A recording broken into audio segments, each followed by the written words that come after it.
Spain is one of the hardest places to find love in the world, and that is a statistical fact. But no problem, because that's where I come in, giddy cupido, ready to save the lonely souls of this country. Today I organised a speed dating experience for 34 lovely singles, and honestly, I didn't expect it to go as well as it did. We like to keep a little bit of mystery at our events, so the couples aren't allowed to exchange any contact info. We collect the matches and send the matches out later instead. Also, for this event, we added an extra few spicy rules to keep the dates interesting. Everyone gets a pink card upon entry. These cards are pretty safe questions that help the couples get to know each other a little bit. And as the night goes on, they get new pink cards with every date. But all right.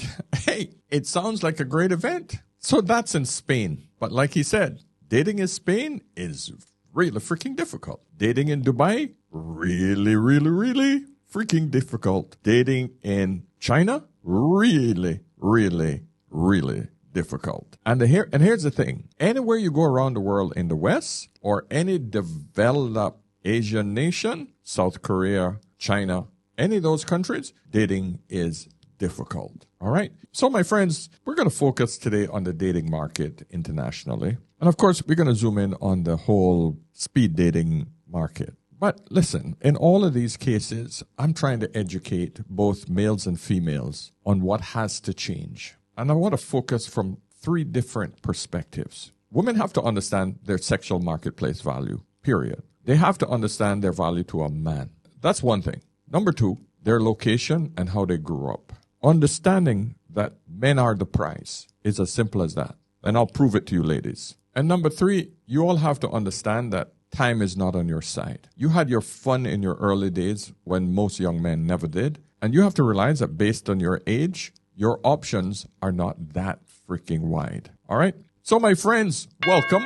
Welcome to another session with the older man. So first, please subscribe, my friends. Like this video on the way in so you don't forget. That's the simplest, cheapest, and most effective way you can support this channel. Of course, go into the description section of this channel and you'll see all the various areas and things that you can get free and or support me. All right, so let's first go to Wuhan, China. I know some of you have seen this video already. I won't play the whole thing, but in Wuhan, China, which is a huge city, they had a major singles event. Let's see how that went. Recently, a highly anticipated matchmaking event was held in Wuhan, and the scene was breathtaking, but the outcome was extremely disappointing. The event attracted about 800 women, and shockingly, not a single man showed up.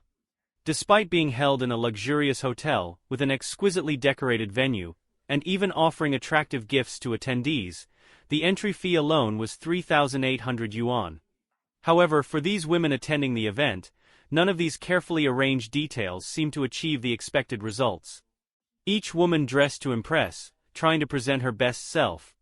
They wore high-end clothes, had meticulous makeup, and were ready to meet a potential rich and handsome man.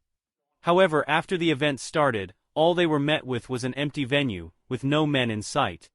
The women attending the event mostly had very high expectations and standards. For example, a 35-year-old woman working in finance, earning 6,000 yuan a month, hoped to find a man earning 1 million yuan annually, owning a luxury car and a villa. A 36-year-old female English teacher sought a partner from Tsinghua or Peking University, with a height of 1.8 meters and a distinguished academic background.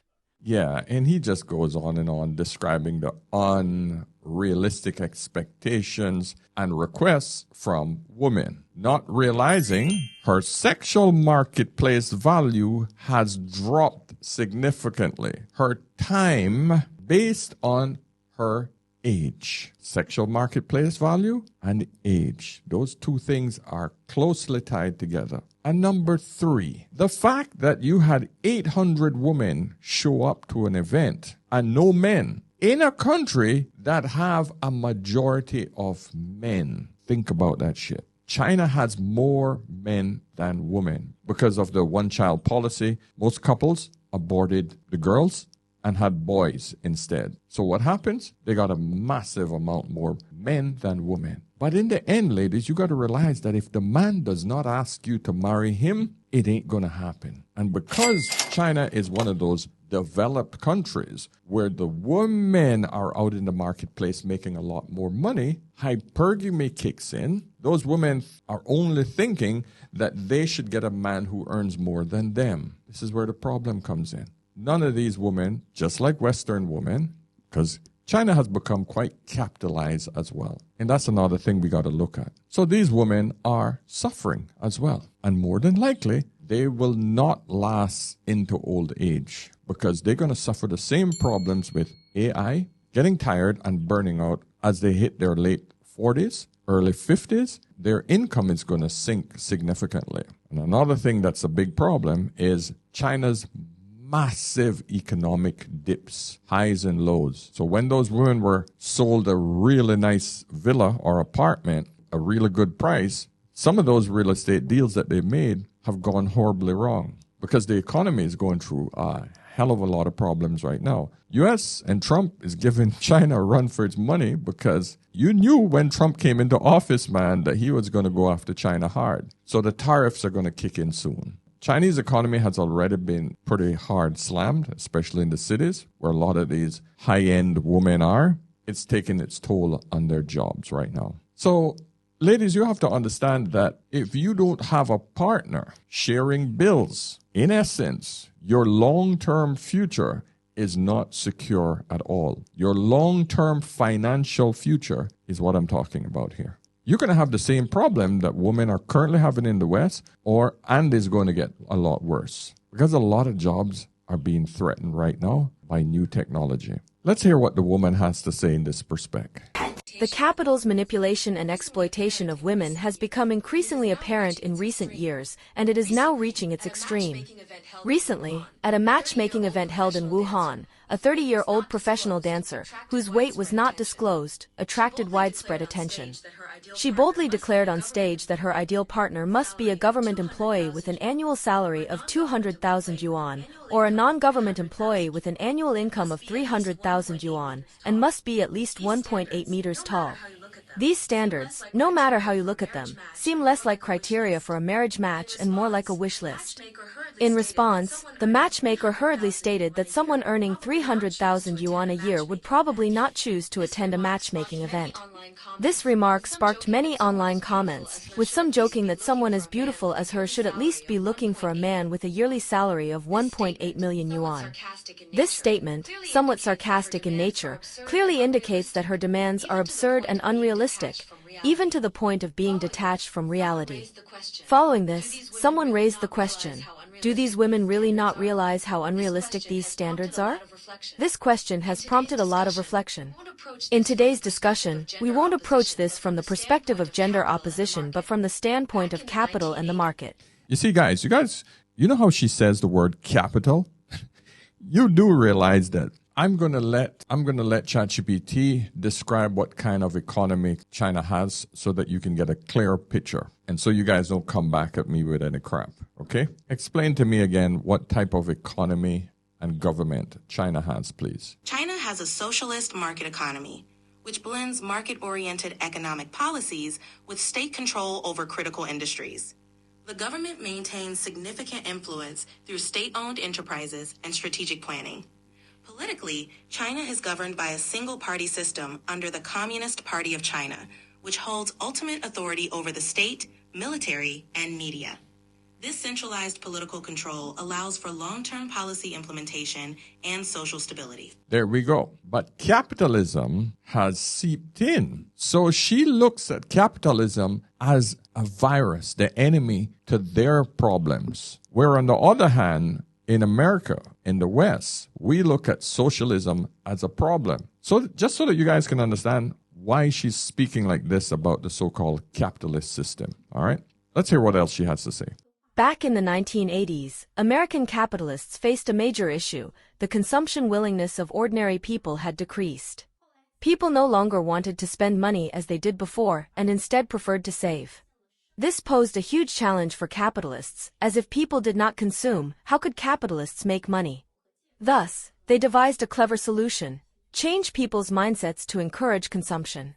The media and television in the United States began heavily promoting consumerism, especially targeting women.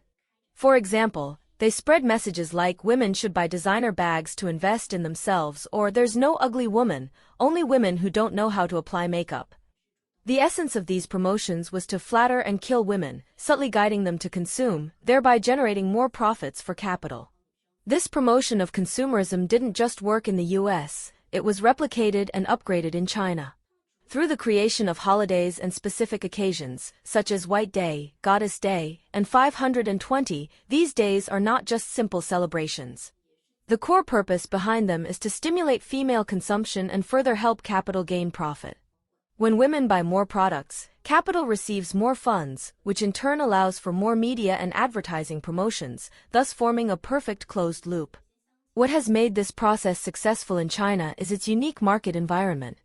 Taking marriage as an example, the supply-demand relationship between men and women directly determines who holds the initiative in the market. The number of men in China exceeds the number of women by about 30 million, which fundamentally means that many men must work hard to please women in order to have the right to choose a partner.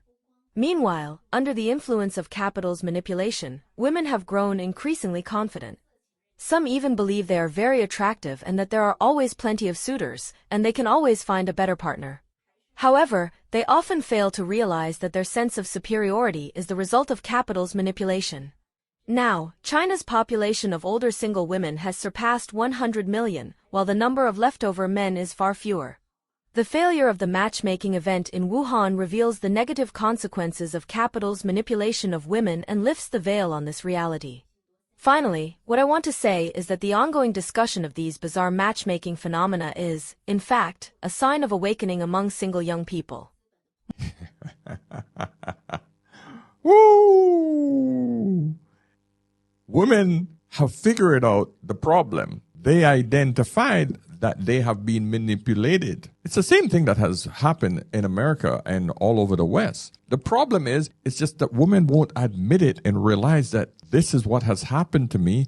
I need to change my way of thinking. The media and movies have blown women's consciousness and opinion of themselves so freaking huge that they all think when they put on that wig and their nails and their freaking eyelashes that they are priceless and they can demand anything. But what they do not understand is that men are logical thinkers. We are no longer falling for the facade. We know that we're getting screwed. And so we stop playing the game. This guy explains it best here. Women have no clue of what men want because y'all run around with lashes, fake hair, all this bullshit, right? and you can ask 100 men and 98 of them will say, I want a natural woman. But for some reason, y'all in competition with each other. Y'all think that natural beauty is ugly. Y'all done got away from being feminine. Y'all not even confident. I FaceTime a woman in the morning, she got her shit to the ceiling because she don't want to let me see her with her natural face. You that embarrassed of yourself? That's what it is. You're not happy with yourself. It ain't got nothing to do with us. Who are y'all selling yourselves to, the women or the men? Because we the ones that got to marry your ass. I could care less. So how about doing what I like? The things that we want are free. I promise you. They are free. I promise you. But for some reason, when you ask a woman, what do you bring to the table? The first thing come out their mouth is something we don't care about, which is your job. Your job. The first thing a woman say, I pay my own bills, I got my own car, I got my own crib. But congratulations, you're an adult. It's amazing they wouldn't even shut up to let the man tell them what he wants. You all want the same thing. Shut up. Listen to the man tell you what he wants. Give him what he wants or he walks away from the table. Not interested. Well, I come with my nails and the good job, 2 baby daddies. You better take it. Why? Why would a man want to take that? I don't get it. And listen, man, I don't want this channel to be about female bashing and getting into the weeds about, how bad women are. Just like this woman has identified the problem in China, we men knew this a long time ago, and we're constantly trying to tell you ladies that you are the biggest problem. If you don't change, none of us are getting what we want. Of course, we men want you, but we want you to work with us. But the second you come into a relationship and secure the man, you do the whole switch up. You become the nightmare every man hates. or that your future would be unhappy together with this person, that therefore other obstacles with unknown people and maybe you'll forever be single is better because at least there's an opportunity for something different. Can someone explain to me how a man can work all day to keep a woman home nice and comfortable and he'll come home to no punani, no home-cooked meal, and a dirty house? I mean, isn't the whole point of staying home to help make the person who's working all day's life easier? I don't know if anyone can relate to this, but I've been single for a really long time. And I always have guys asking me like, oh, how's a girl like you single? Like insinuating like I shouldn't be. And I'll tell you why I'm still single. Because my standards are, at this point, they're through the roof. Like, good luck meeting them. I don't think there's anything wrong with having standards, but I don't really get the flex here. She's obviously advertising the fact that, hey, I would love a man. But she's telling the man that her standards are so ridiculously high. What is she hoping to achieve? She's hoping to weed out men who don't want to put up with her, but a man who's willing to put up with her high standards, which technically translates to, I'm going to be insufferable. My demands are going to be so through the roof that it doesn't matter what you do, I will never be satisfied. Therefore, I'm going to be constantly being a nightmare to you. How the hell does that make sense to make you more attractive? Where literally men are just going to say, okay, fine, great, you do you. If you want to give up some panani, yeah, I'll take it. I'll lie to you long enough to get some and then move on. But I ain't freaking putting up with any shit. Not marrying that. Hell no. No man in his right mind would put up with that. Most men these days are probably not going to even look at you if you don't throw the panani at him with a statement like that. And I mean throw it at him, literally. Okay? So I don't get what these women are trying to freaking prove by coming out here to, what? Tell men how high their standards are? Prettier women than you are not getting any play from men, period. Period. There's too many channels like these who are warning women. So now we're going to get to this point. I'm going to say the hard part out loud so that other women don't feel this shame anymore. Not desperate in the traditional pick-me-sha, me, pick-me type way, but desperate as in you're desperate for it to be your turn. Many women, including myself again, we have been desperate for us to have our happy ending. And so what's the difference between picking me, desperate for it to be my turn? Pick me, Sha. I'm desperate for you to pick me. Make that shit make sense. I don't get it. Just say it, man. Listen, I'm desperate to freaking find a man. There's nothing wrong with saying that because men aren't picking women anymore, period. And because of the fact that women spend so much because of this whole capitalist thing, they spend a shitload of money just on trying to stay beautiful, competing with other women. Because we know that it's not because of the men. Men don't need you with massive amounts of freaking products and makeup and all of that shit. I have seen this common occurrence with all of the women that I've dated in my lifetime. It's the same thing. The amount of money that women spend on crap, non-essential items to maintain their beauty, so to speak, is insane. If you were to add up all of the money that you guys spend on a monthly basis and invested that money, you all wouldn't have a problem, but you all don't live like that. Men live very simple, because we don't get caught up with the emotional impact of all the advertising that's thrown at us. We don't, because we're rational thinkers rather than emotional thinkers. We don't respond like women do to emotional triggers. And we keep telling you over and over again, we don't need you overdone. We don't need you to put that much effort into it, but you're competing against each other, and it's just not necessary. This is a side note, but I saw this piece of news the other day, and I just thought, wow, this is what we need for black women in the West, where the country of Côte d'Ivoire in Africa, they have just disallowed,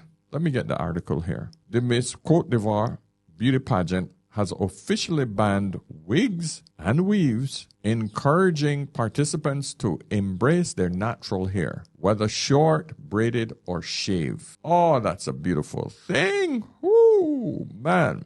I really think that this should just be standard across the entire beauty industry because this crap needs to stop. I don't understand why women feel ashamed to show their natural beauty, but yet they feel that the mask that they put on is what men should accept them as beautiful. And this illusion is what they bring to the dating market, thinking that they are so much higher and so much more attractive than men, not realizing they're bringing a mask to the party that men don't wear. Tell me how that shit makes sense. Yeah, it doesn't. So if you think China's bad, let's look at a speed dating event. This one woman here is going viral. I've seen her on all the channel before. So this is in Charlotte, North Carolina, where this woman is explaining her dating experience. So this is her showing off her beauty going out to this speed dating event. All right. Not a bad figure. Not a bad figure at all. Looking good. Let's hear what she has to say. Fit check, headed to a speed dating event that I am not excited about. This is actually my worst nightmare. But here we are, trying new things in 2025 in the name of IRL dating and deleting the apps. So here we go. Oh, and here's the full fit. Cute, but like a little sexy. I don't know. Maybe too sexy. Who cares? Whatever. Bye. As I'm driving here, I'm realizing I actually really don't want to do this. Really don't. Like, everything in me wants to turn around and go home.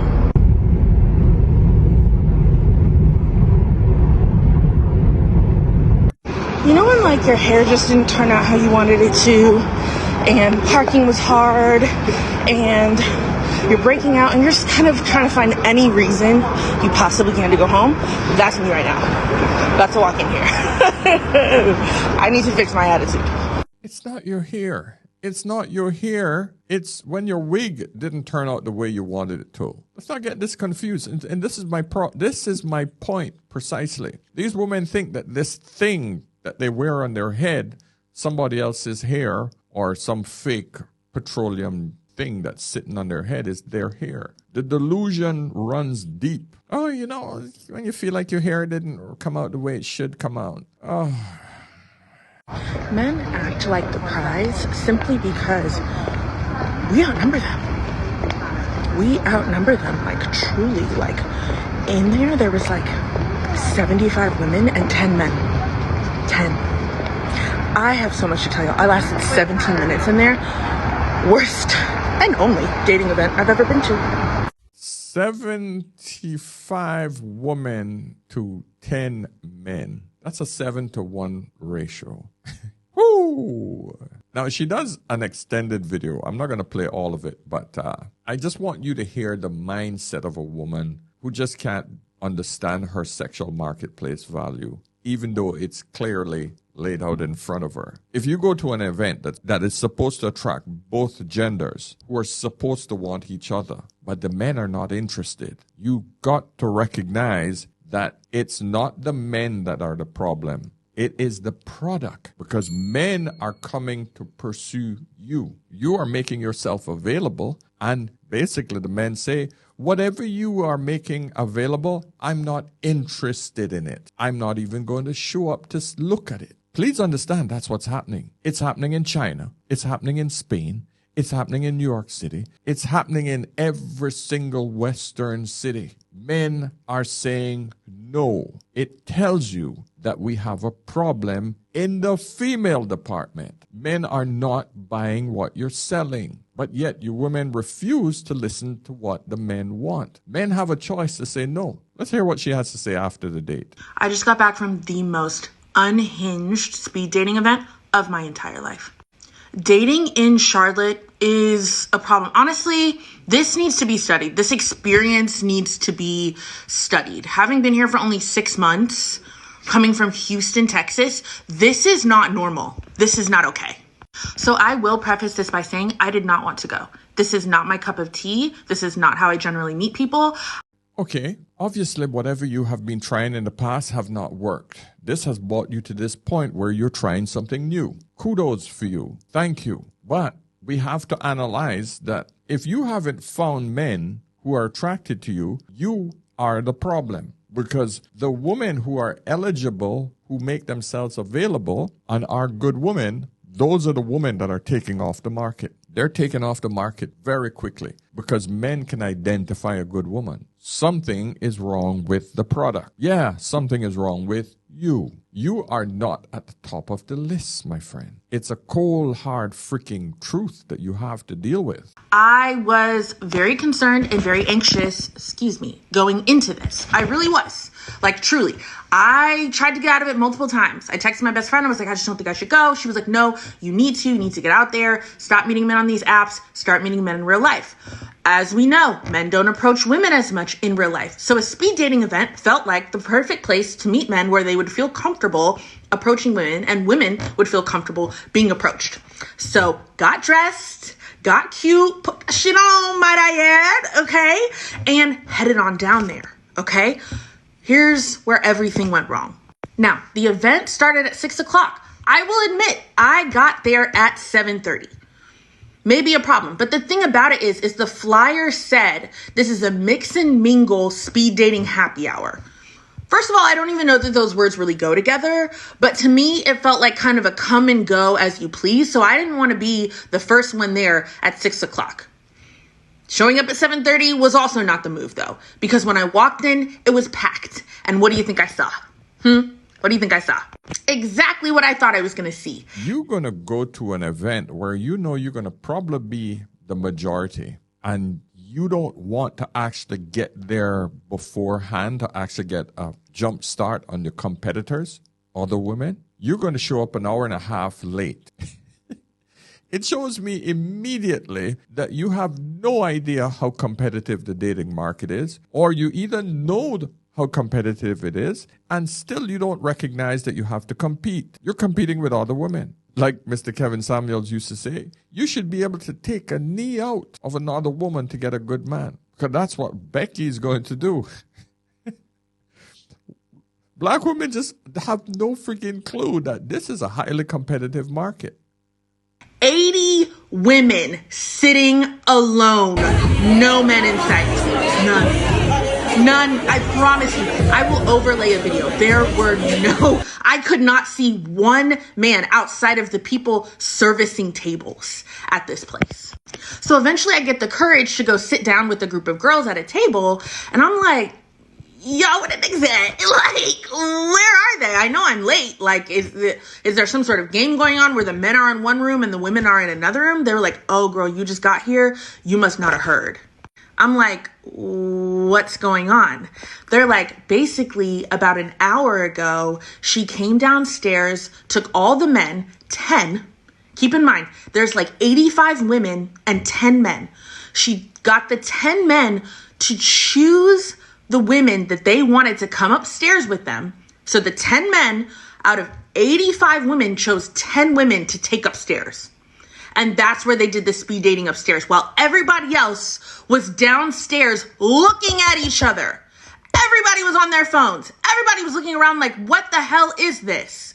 Can you imagine? Oh, Christ, man. You ladies have no clue how valuable a man is in today's environment. You're now starting to see the receipts. You're now starting to see the damage women have done to the relationship market. This wasn't done by men. And listen, this is not a blame game. But in order to fix something, we need to understand where the problem lies, how it originated, and then and only then can we fix it. We are in a whole different world when it comes to relationships, my friend. And women still have no freaking clue how to fix it. I am here to tell you, you need to humble your ass selves and get out there and tell a man what you're going to offer him in order to partner with him. You need to sell that man on you. And here's the kicker. It's not the weaves. It's not the nails. All right?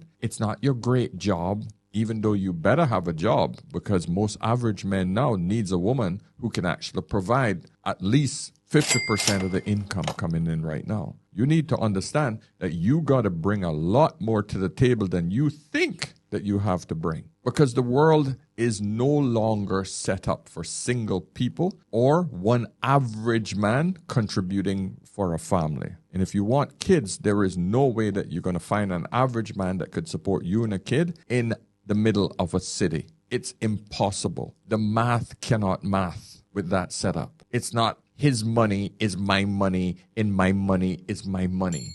No, it's literally I bring my money, he brings his money. We put those two monies together.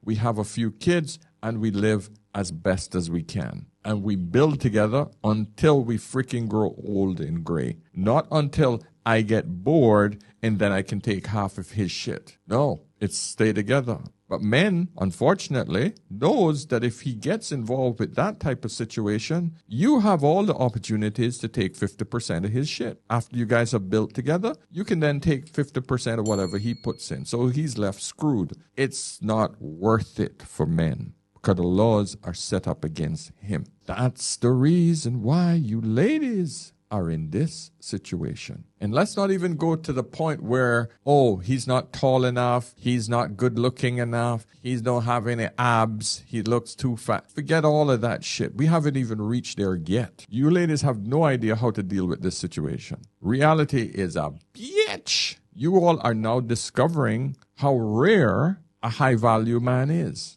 I have never been so uncomfortable in my entire life. The mismanagement, I don't even know where to start. This was a ticketed event. So the event owners knew, hey, we have 85 women RSVP'd and only 10 men. They knew that this was a problem going into the event. This was not a surprise. And I figured there would be like a level of disparity between the number of men and women because speed dating tends to attract women and not necessarily men.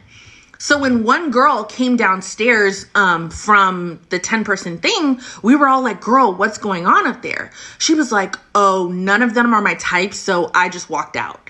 And they were like, well, we're going to have to replace you. She was like, go ahead. Like, I don't want to be up here. I was like, well, what were the guys like? Are they cute? She was like, girl, they're all underneath 5'9". She's like, and I'm 5'8", so I really only talk to men that are 6'2" and above. I was like, point blank, period. I'm 5'9", so I'm the same way. Like, I really only talk to people above 6 feet. Must be at least 1.8 meters tall. And there, my friends, is the problem. Every woman wants the freaking 6-foot guy. You know how rare 6-foot men are? They have no clue. Oh, I want to come with the lace front, and I want to come with the freaking glasses, and I want to come with a big ass, and I want to come with a fat face, and whatever else women bring to the table, but I want a 6-foot man for that. When the large majority of them are freaking below 6 feet. Why can't you get a guy on the same level? Same freaking height. Most of these women are 5'9" with heels on. Most of them. In their eyes, that's their height. Blows my mind every single time. So she was like, no, every single person was short. It didn't make sense for me.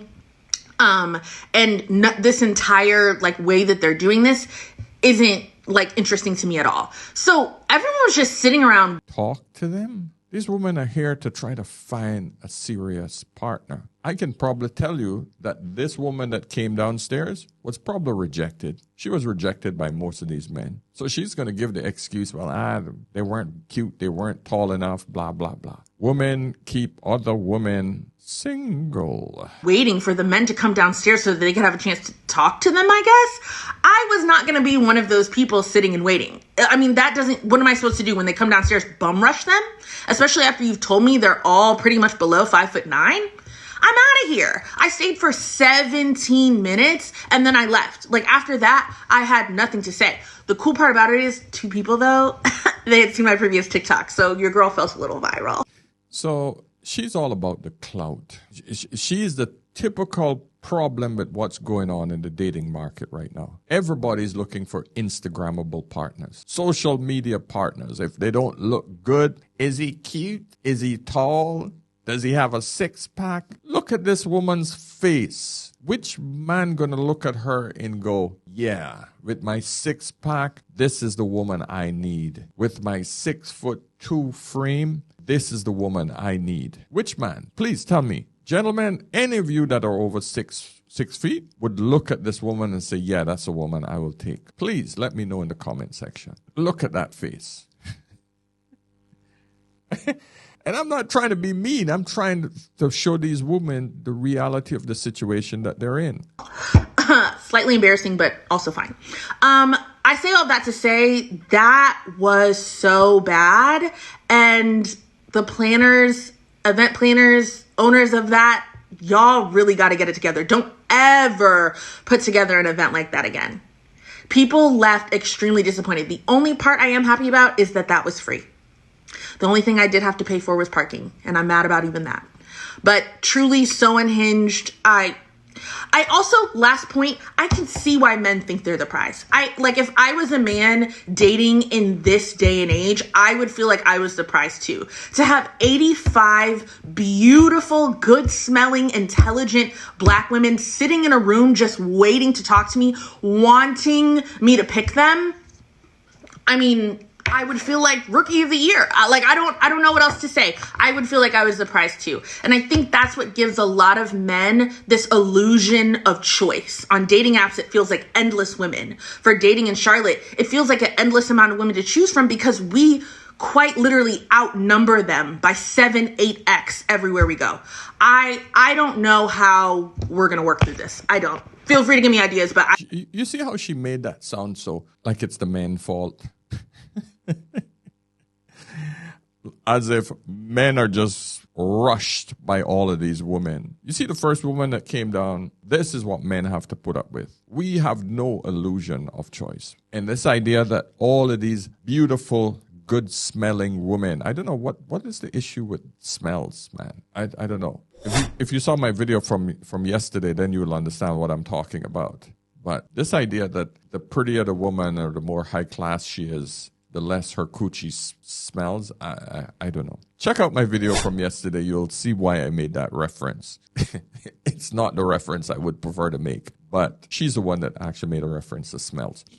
The point I'm trying to get across is simply this, lady. Men have always been the prize. The only reason that you all think that women are the prize is because mass media have pushed this idea that women are the prize. But women don't bring anything to men that men can't attain easier or much simpler, being on his own. What interests men is not what interests women. Women need a protector provider. Men don't need that from a woman. Men live very simple. It's only when a woman enters life is when his life becomes more complicated in today's environment. Women no longer bring femininity. Most women these days are masculine. So men are not getting anything from women. When men enter into a relationship with women, most of the time the coochie or his ability to get laid falls significantly. When he's single, he can go out and buy it anywhere, anytime he needs it. Even if he's not tall, he can still buy it if he wants it. He can pay the woman to leave. You don't have to worry about her getting pregnant or etc., etc. Where a condom pretty much covers 99% of any diseases. So ladies, you need to ask yourself, okay, well, what am I bringing to a man in order for him to see me as a viable candidate for him to protect, provide, and pay 50% of the bills, at least. And most men don't see the value in that. There's no value. The ring, the man, the family, the wedding. It doesn't matter what our success looked like. So if we're going to keep it real, most of these women that you guys are claiming that are pick-me-shas, they're successful. They're beautiful. They have their own house, own car, a great career. But what holds them back and what held me back for such a long time is waiting, and still not receiving what I think and thought that I deserved, meaning that happy ending. Okay? That's where we start to get desperate. That's where we start to panic move. And now we're just dealing with someone that we shouldn't even be dealing with. They're not even in our tax bracket if you want to keep it a buck.